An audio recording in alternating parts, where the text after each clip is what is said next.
नमस्कार। आज हम बात करने जा रहे हैं रीतिमुक्त काव्यधारा के प्रमुख कवि घनानंद के बारे में। रीतिमुक्त काव्यधारा में आपका नाम बहुत ही सम्मान के साथ लिया जाता है तथा रीतिकाल में अपना एक विशिष्ट स्थान रखते हैं। घनानंद ऐसे कवि हैं जो हृदय की पीड़ा को पूरी मार्मिकता के साथ अपने काव्य में व्यक्त करते हैं।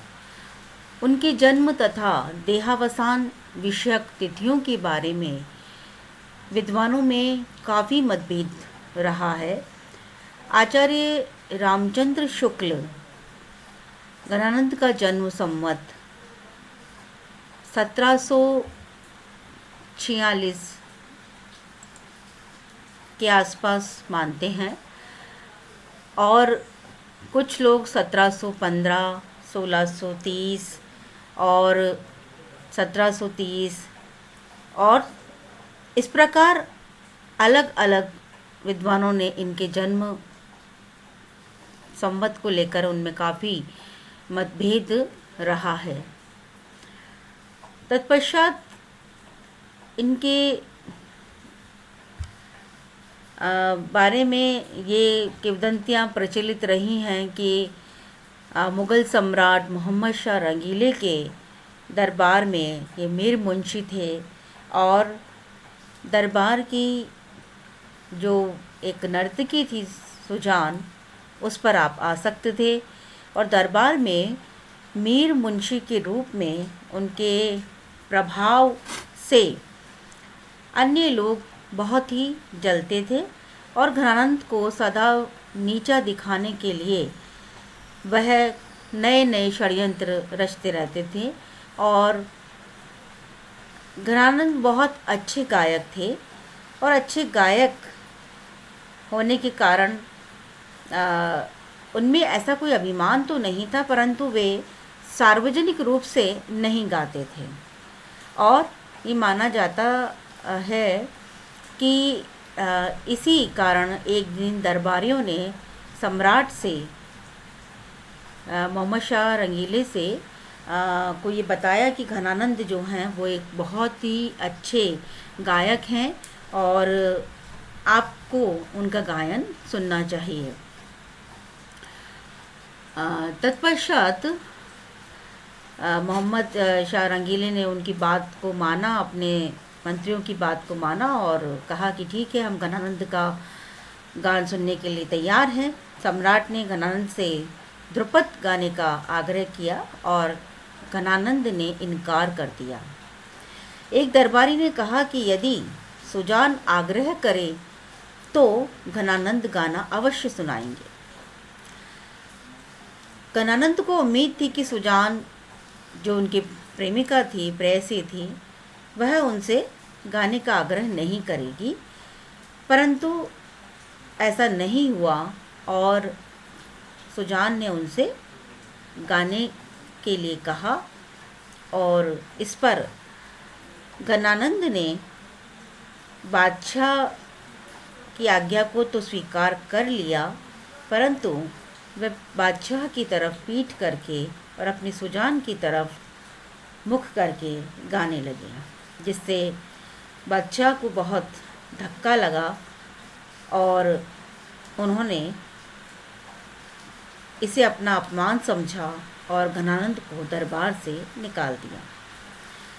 जाते वक्त घनानंद ने सुजान से साथ चलने को कहा, पर वह उनके साथ नहीं गई, जिससे उनका हृदय बहुत आहत हुआ और इसी पीड़ा को लेकर के इसी पीड़ा ने उनकी जीवन दृष्टि को बदल दिया और वे सीधे वृंदावन चले गए, जहाँ उन्होंने कृष्ण की भक्ति में स्वयं को लीन कर दिया। और कहते हैं कि वे चैतन्य संप्रदाय में दीक्षित हो गए और घनानंद ने कृष्ण की भक्ति को स्वीकार कर लिया। कृष्ण की भक्ति को स्वीकार कर लिया और उन्होंने कृष्ण भक्ति के कवित्त लिखे।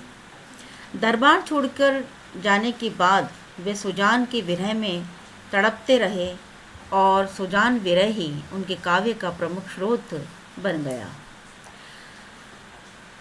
वैसे तो हर कवित्व में सुजान को संबोधित करते हैं वे, और घनानंद शुद्ध कवि थे। आचार्य रामचंद्र शुक्ल ने उनके सुजान सागर, विरह लीला, कोक सागर, रस केली वल्ली आदि काव्य ग्रंथों का उल्लेख किया, और घनानंद कवित्त शीर्षक से प्रकाशित ग्रंथ में उनके कवित्त संकलित हैं। और उनके नाम को लेकर भी काफ़ी मतभेद रहा है। कई जगह उनका आनंद घन नाम भी देखने में आया है, सुनने में आया है। इनका असल नाम आनंद घन माना गया है,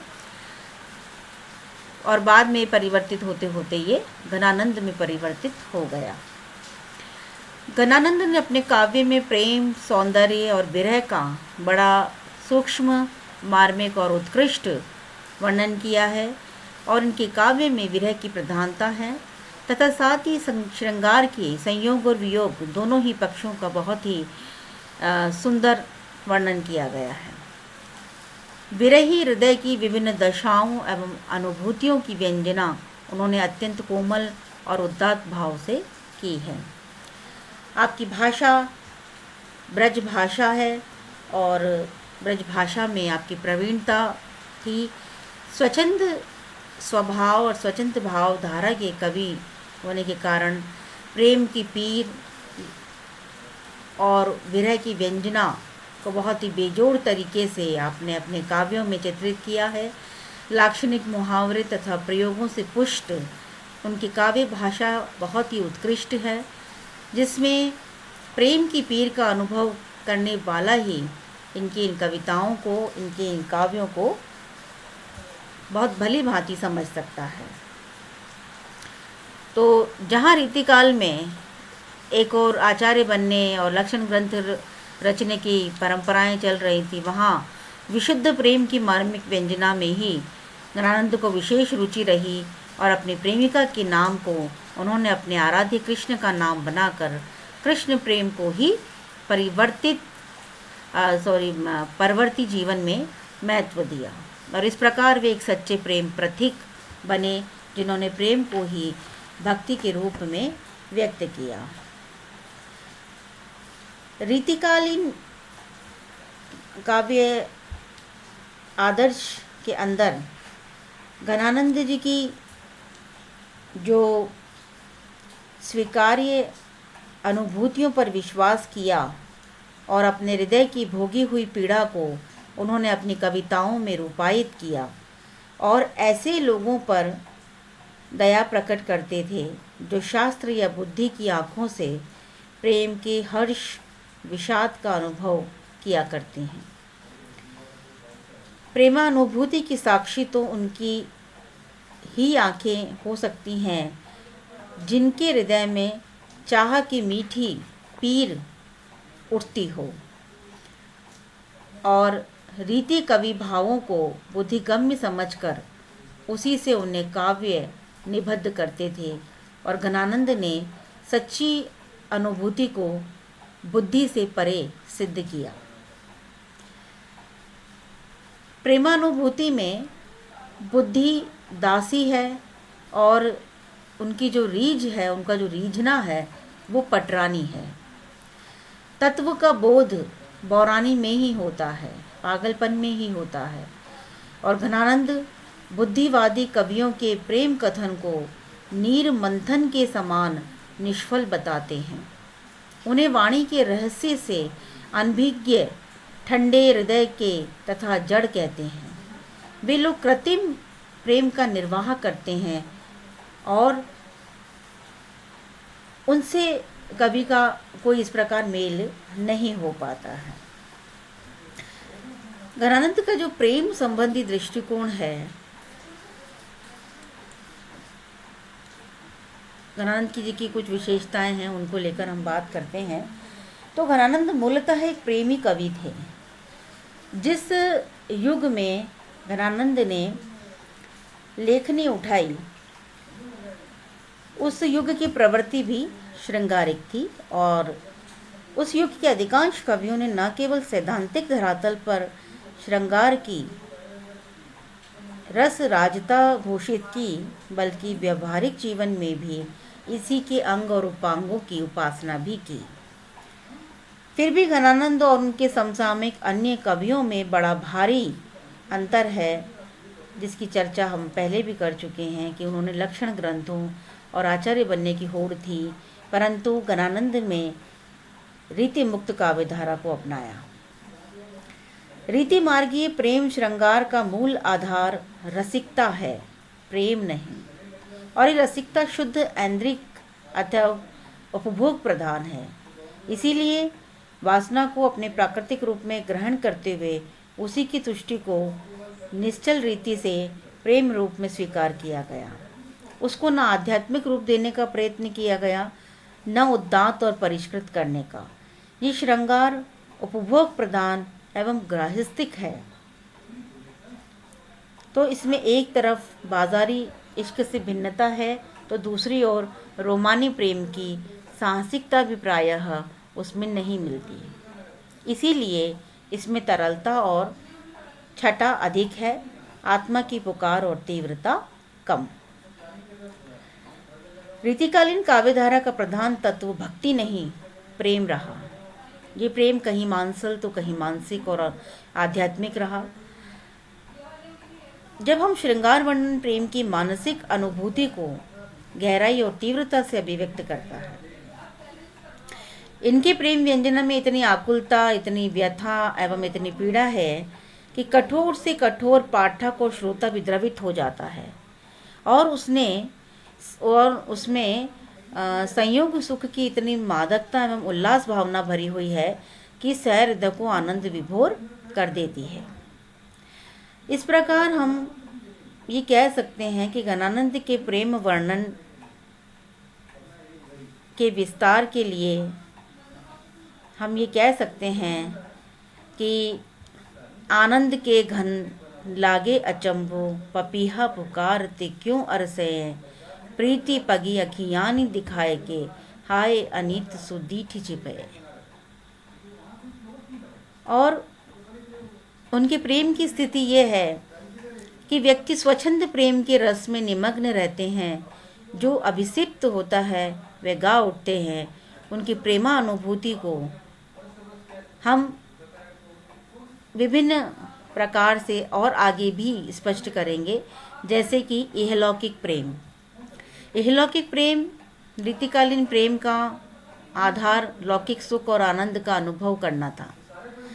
संपूर्ण रीतिकालीन कवि नायिका की दैहिक सौंदर्य के वर्णन और उसके रसपान में ही आकंठ डूबे रहे।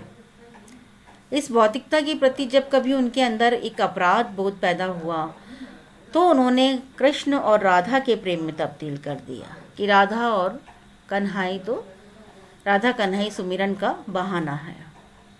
परंतु घनानंद के प्रेम का मूल आधार विशुद्ध भौतिक जीवन था, और सुजान नामक नर्तकी के प्रेम में जब वे आसक्त थे उसके प्रति घनानंद को तीव्र अनुराग था, और उनका यही लौकिक प्रेम उस नर्तकी के कपट, छल एवं निष्ठुर व्यवहार के कारण अलौकिकता में परिणत हो गया। और इस अलौकिकता का मूल आधार वह लौकिक प्रेम ही है, परंतु वह लौकिक वासना नहीं जिसने घनानंद को महानेही बना दिया था। आगे घनानंद एक सच्चे प्रेमी के रूप में उभर कर आते हैं। उनके साथ विश्वासघात हुआ, परंतु उन्होंने अपनी निश्चलता और निष्कपटता को अपने प्रेम से और अधिक प्रगाढ़ अपने प्रेम को और अधिक प्रगाढ़ बनाया, क्योंकि उनके मन में किसी भी प्रकार का छल और कपट नहीं था। प्रेम की परिभाषा जहाँ भी हम साहित्य में अन्यत्र नहीं देखते हैं, वो हमें घनानंद जी ने बताई कि अति सूधो सने को मार्ग है, जहाँ नेको सयानपन बाक नहीं, तहाँ साची चले तजी आपुनोपन, जिचके कपटी जिने सांगने। घन आनंद प्यारे सुजान सुनो, इत एक ते दूसरो आंक नहीं, तुम कौन तो पाटी पढ़े हो लला, मन लेहू पे देहू छटांक नहीं। तो घनानंद का जो प्रेम वर्णन है, जब हम देख रहे हैं कि इसमें किसी भी प्रकार का आडंबरहीनता नहीं है, इसमें किसी भी प्रकार की अकृत्रिमता नहीं है, क्योंकि वह स्वयं प्रेम के अनुभव में पके हुए थे। उन्होंने उस प्रेम की पीड़ा को, उस विरह को भोगा था। और अन्य कवि सिर्फ कविता के लिए ही प्रेम का वर्णन कर रहे थे, जबकि घनानंद अपने प्रेम को और अपनी प्रेम की पीड़ा को जी रहे थे, उसे अनुभव कर रहे थे। इसीलिए उनके प्रेम में किसी भी प्रकार का छल कपट नहीं था। वे स्वाभाविक प्रेम के पुजारी थे, स्वच्छंदता के भक्त थे, और अपने इसी नैसर्गिक प्रेम की व्यंजना करते हुए वे चंद्रमा और चकोर के नैसर्गिक प्रेम का भी हमें उदाहरण देते हैं कि चहो अनचाहो जना प्यारे पे आनंद घन, प्रीति रीति विषम सो रोम रोम रमी है। मोहि तुम एक तुम्हें मौसम अनेक, आहि कहा कछु चंदही चकोरन की कमी। और इस प्रकार अपने प्रेम की गहराई को जितना वे अंदर तक महसूस करते थे, उतना ही काव्य में उन्होंने अभिव्यक्त किया। पीड़ा की अनुभूति उन्हें बहुत अच्छे से थी, क्योंकि प्रेम के सच्चा प्रेम उन्होंने किया, प्रेम के दीवाने थे वो। और उनका प्रिय अपने प्रेमी की चिंता न करके निष्ठुरता, कठोरता और निर्दयता का व्यापार कर रहा था, तो भी घनानंद अपने निष्ठुर एवं अपने निर्दयी प्रिय के हृदय में प्रेम उत्पन्न करने के लिए हमेशा अपने मन में आशा की रस्सी से बांधकर भरोसे के आधार पर आगे बढ़ते रहे। और प्रेम सिंधु में उन्होंने अपने आप को कई गोते लगाए, क्योंकि उन्हें उस पीड़ा को जब उन्होंने अनुभव किया तो उन्हें पता था कि प्रेम की जो पीड़ा है वो कितनी अंदर तक उनके हृदय में जाकर के और एक आघात कर रही थी। सौंदर्य प्रियता, प्रेम के मूल में सौंदर्य चेतना होती है, चाहे वह प्रकृति प्रेम हो या व्यक्ति प्रेम हो। घनानंद की दृष्टि में मानवीय प्रेम ईश्वरीय प्रेम का ही लघुतम अंश है, और जिस प्रेम समुद्र में राधा और कृष्ण विवश होकर विचरण करते हैं, उसी की तरल तरंग से कोई बिंदु छूटकर लोक में आ गया है, और वही प्रेम है। तो घनानंद की प्रेम भावना में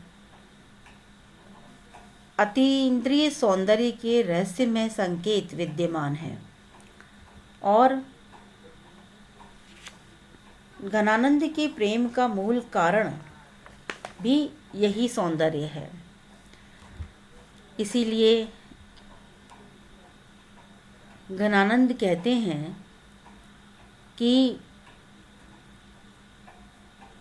उन्होंने कहा कि संयोग का जो सुख है उसकी आनंद से जब भी वे प्रफुल्लित हुए तो उनके रोम रोम के अंदर एक हर्ष की लहर दौड़ गई, और उसका भी चित्रण उन्होंने अपने काव्य के अंदर भली भांति किया है।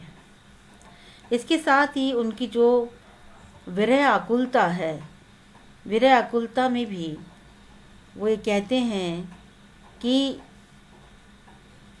सुजान का ये विरह घनानंद के लिए वरदान था, और घनानंद ने अपनी विरह आकुलता का वर्णन सुजान के प्रेम को अमर, यूँ कह लीजिए कि अमर बनाने के लिए ही कर दिया।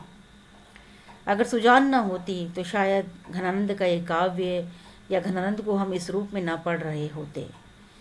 तो इस प्रकार घनानंद का प्रेम स्थूल नहीं अपितु सूक्ष्म है, और उसमें एक दिव्यता है, एक पवित्रता है, और प्रेम के सभी पक्षों में उन्होंने शारीरिक सुख की अपेक्षा भावना के द्वारा प्रिय का सानिध्य पाने की आकांक्षा प्रकट की है और वे सदैव अपने प्रियतम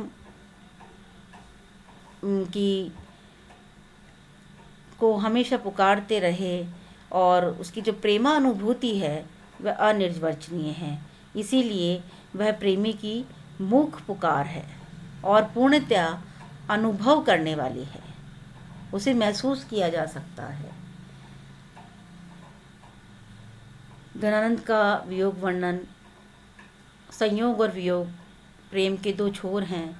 जब कभी आपको सुख की अनुभूति होती है और प्रिय के बिछोड़ने पर आपको दुख की अनुभूति होती है, इस अनुभूति को घनानंद से अधिक और कौन अच्छे से समझ सकता है।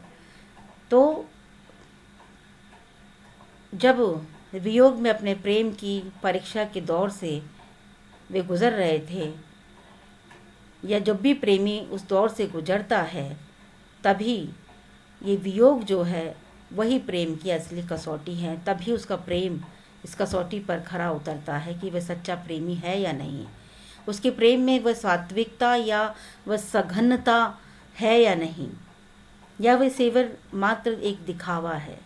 परंतु घनानंद में वे तीव्रता थी और उसमें एक उत्कट चाहत थी, एक आकांक्षा थी, एक लालसा थी और इसीलिए वे एक वियोगी कवि के रूप में विरह भावना को लेकर इतने सुंदर ग्रंथों का लेखन कर पाए। इसके साथ ही घनानंद के काव्य में विरह बहुत असीम हो गया और इस दशा में जब विरहिणी अपने प्रियतम को किस किस प्रकार के पत्र लिखती है और किस प्रकार उन आंसुओं की स्याही में डुबो डुबो कर वह पत्र लिखती है, इन सब का बहुत ही सुंदर चित्रण उन्होंने अपने काव्यों में किया है।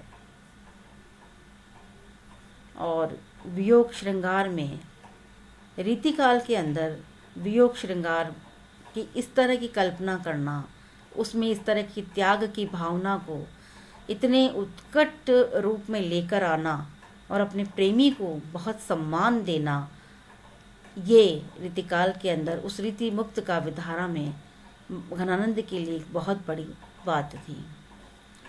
और इसी प्रकार घनानंद ने आगे अपने प्रियजन से किस प्रकार निष्ठुरता है या उनका जो प्रेमगत विषय है, ये सब चीज़ें उन्होंने बहुत ही अच्छी तरीके से बताई हैं। घनानंद के विरह में सबसे बड़ी जो विशेषता है वो ये है कि वह एकाकी है, वह सम नहीं है, अपितु विषम है। क्योंकि जो तड़प, जो चित्कार, जो पीड़ा एक ओर घनानंद को है, क्या दूसरी ओर उस उनकी जो प्रेयसी है उसे भी है। जिस प्रकार वह तड़पते हैं, क्या उनकी प्रेमिका में भी वह पीड़ा है। लेकिन उनके प्रिय के हृदय में विरह की तनिक भी आग नहीं है, तनिक भी चाह नहीं है। परंतु प्रेमी घनानंद को इसकी चिंता बिल्कुल भी नहीं है कि उनका प्रिय उनके प्रति कैसे भाव रखता है, और इसीलिए वे अपने प्रिय के अनन्य प्रेमी हैं और उनके रोम रोम में प्रीति बसी हुई है। और वे कहते हैं कि चाहो न अनचाहो जान प्यारे पे आनंद घन, प्रीति रीति विषम सो रोम रोम रमी है।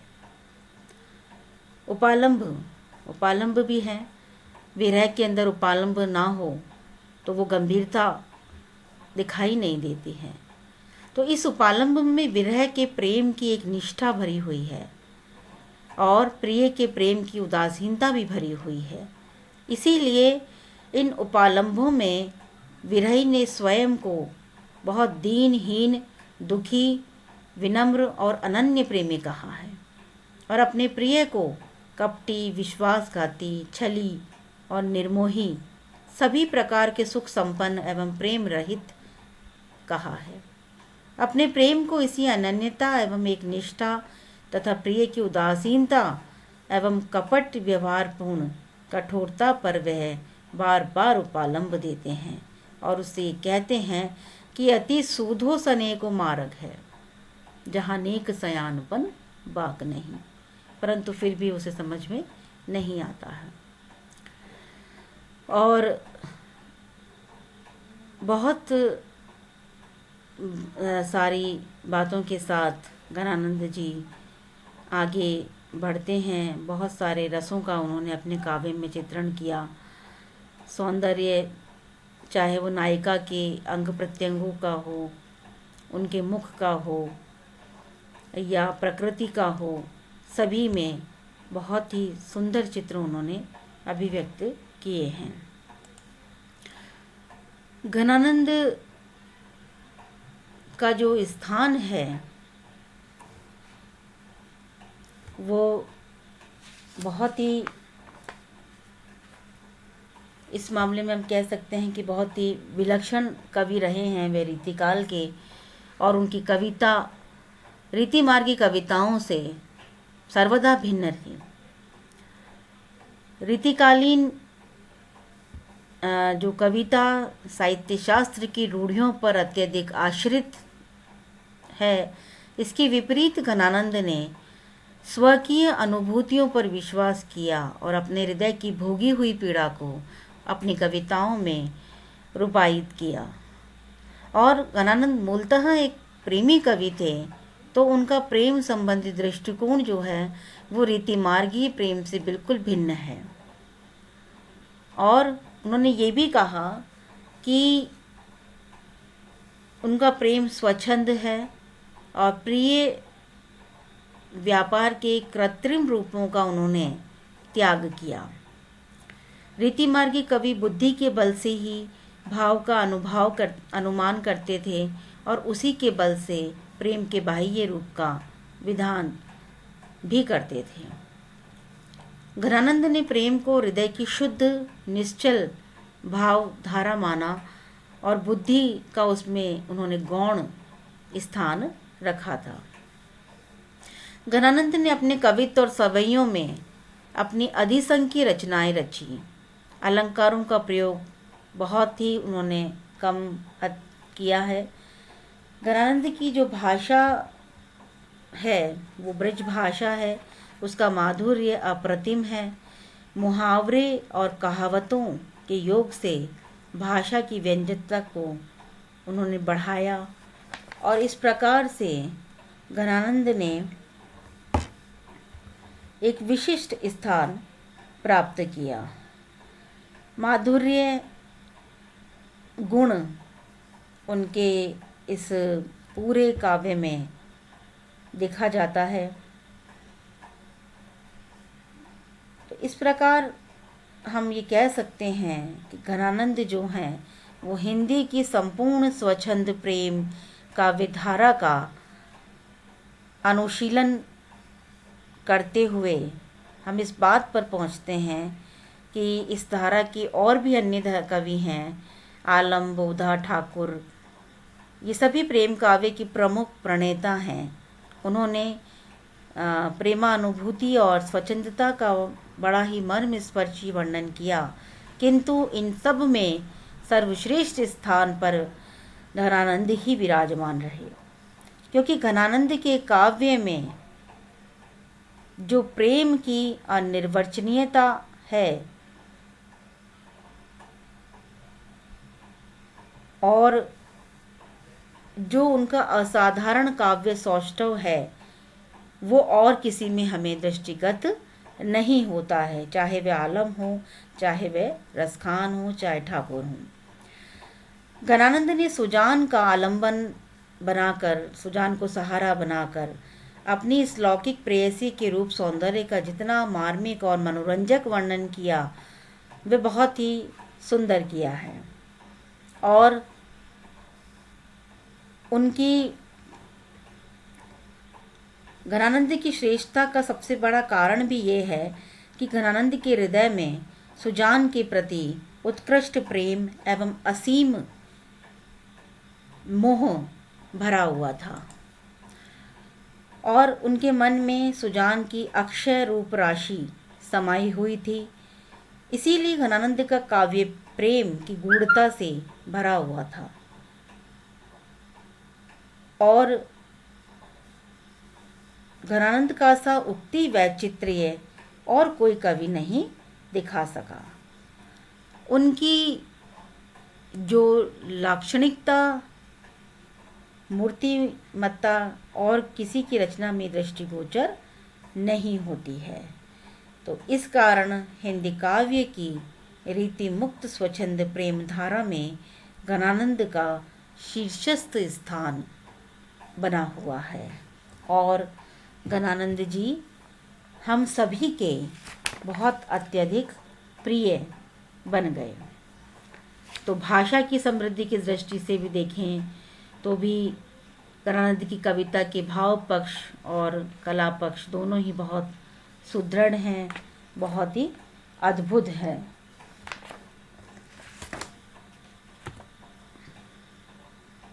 तो